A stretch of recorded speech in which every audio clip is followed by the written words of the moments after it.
Okay, this is my third screencast of the day where I'm setting up a new Mac, and it should be the last one where I'm setting up a few dev preferences for Visual Studio, and I'll show you how to set up a new project as well as how to configure it.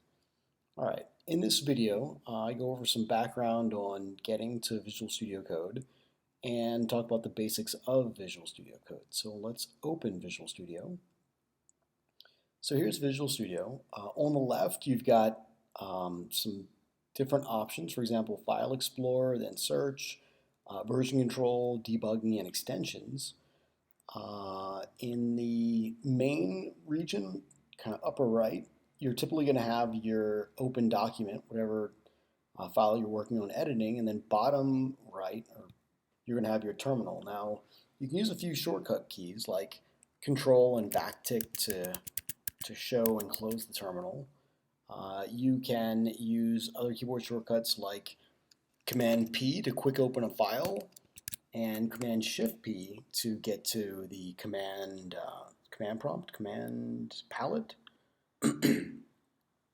Now, one of the main advantages to using Visual Studio Code are the extensions. Now, pretty much you can find an extension for almost anything: Ansible, Docker, Git, you name it.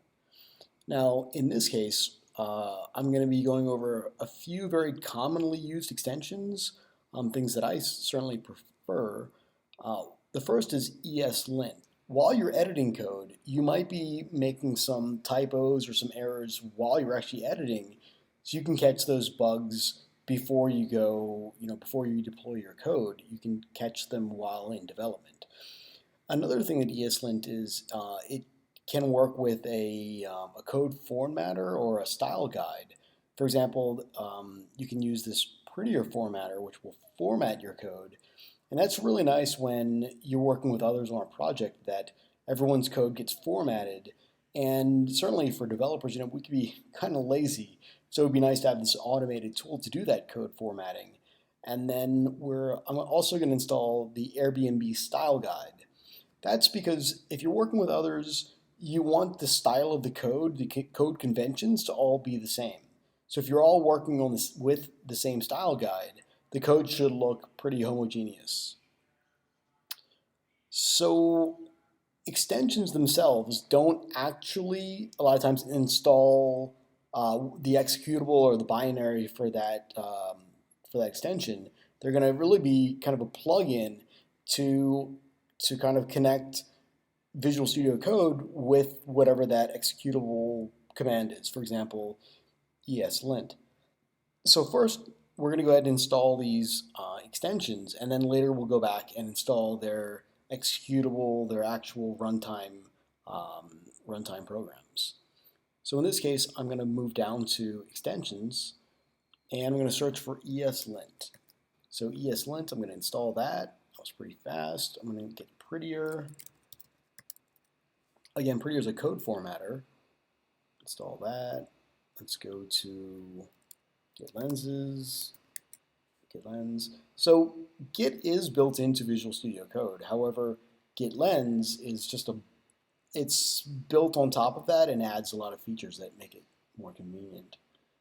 So there's that installed, and then bracket pair Colorizer. I'm going to install Colorizer 2. This is the newer version. It's not quite as popular yet, but mainly because it's newer.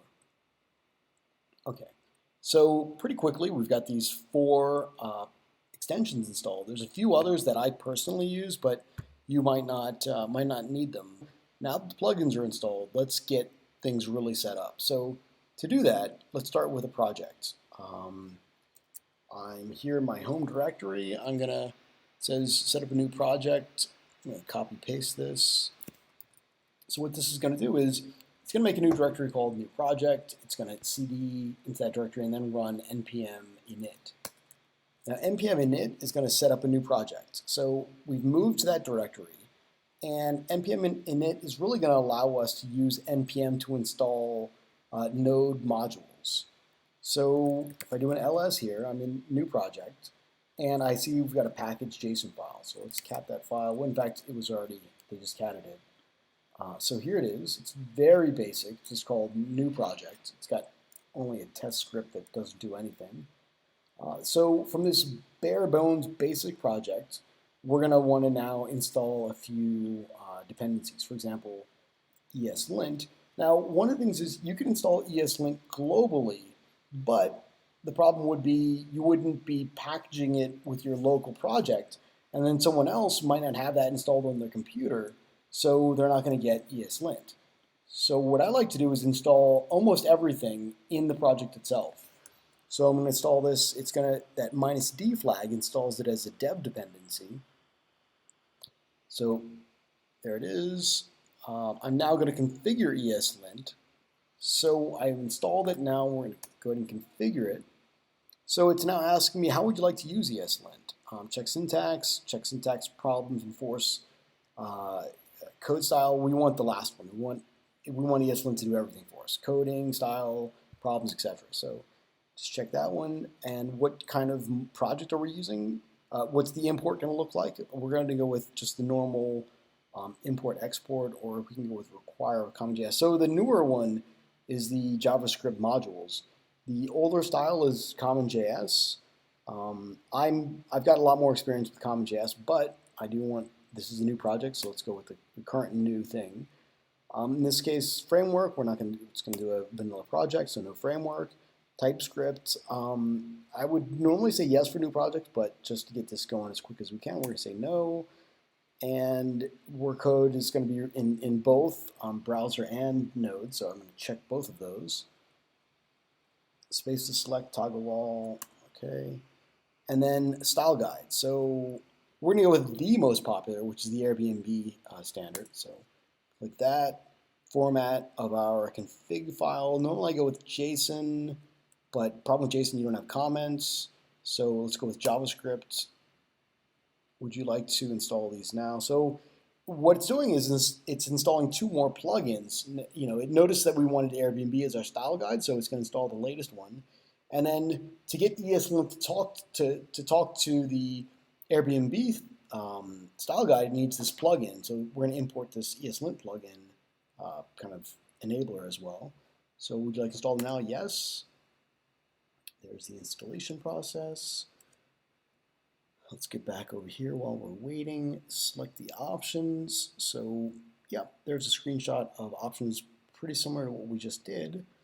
Now we're going to include Prettier. So if you remember, we had already included these extensions, but we're including now the binaries, the actual executables for these two projects. So wow, that was very fast. That's now installed. Okay. So now that we've got Prettier installed, like I said, that's a code formatter. So now, personally, I like a wide terminal. I prefer single quotes.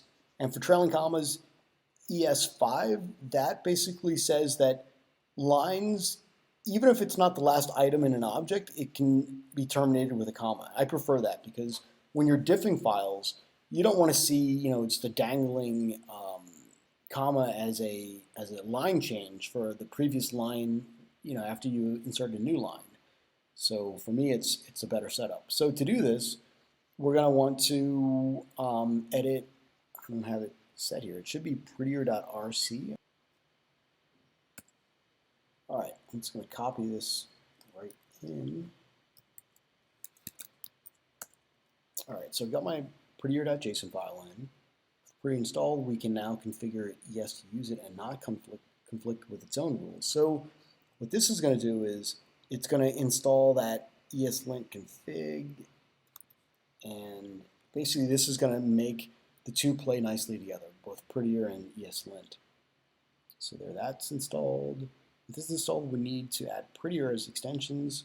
So we've already generated our Eslint RC file. So let's take a look. Let's take a look at everything that's in here right now. So there's that Prettier that I just did, and the Eslint.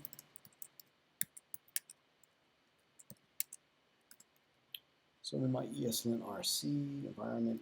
So you can see it's extending just the Airbnb base, but now we also want to use Prettier as well. Oops. Come on. All right, so we've added that to the config. Now let's close Visual Studio and let's open it from the command line. So I'm in my project directory. I'm going to type code dot. So that's going to say open my current directory in VS Code. Do you trust these authors? Trust authors of parent folder? Yeah, that's myself. So I do trust the guy. That's me. Now we've got ES Code open here, and I'm going to open terminal, output, problems. So no problems. So what that means is it was able to use our extensions, read those config files. There was no problems, no syntax errors in our config files, and things look like they're working well. One last config is to have VS Studio Use Prettier. Okay, so now we actually need to tell VS Studio, hey, we got this extension and we want to use it. So open preferences and workspace settings. Do that command palette. I'm going to do preferences. All right, so I'm going to copy these settings right into this JSON file. Oops. Oh, there's my VI going in. All right, so we've got to save. Basically, it's saying to you for default formatting. So it does have a built-in formatter, but we're saying no, use the Prettier formatter. Fix any errors, format and save. So when we save a file, it's automatically going to run the formatting. So if we got a badly formatted document, it should be taken care of. Let me make a JavaScript file for a second. New file, test.js. So it just did the formatting. You see there, I've got some bad spacing here. I take out this comma, so we've got some formatting issues. I'm going to save the file. It's automatically going to be formatted. So that's that save on format. Let's see. Yeah, that's about it. Git ignore. So again, with this project, I can go ahead and put it into source control. But first, I probably want to grab a good git ignore. You can see this one. You know what? Let's just do this. Let's just go through. So let me get out of stuff in here. I'm going to do git init, empty repo, and now we're going to grab. So this is a Node.js project, and we're going to grab a good git ignore, and we can go ahead and commit this.